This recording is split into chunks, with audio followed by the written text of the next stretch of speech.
Hey everybody, this is a Swiss Army knife review. First, here's the Swiss Army knife. It has a keychain holder.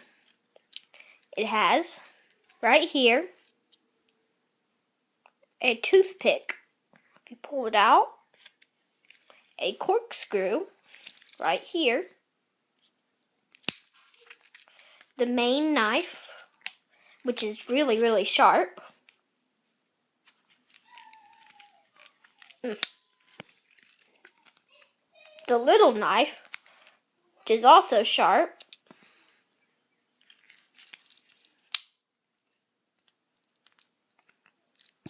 then we have, I have no idea what this is.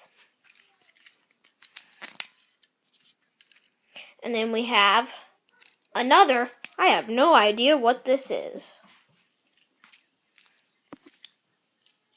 Now we have a saw. This is really sharp.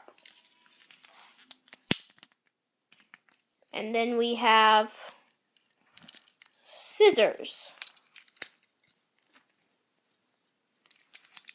And on the back, we have a thing that drills holes. That's my Swiss Army knife.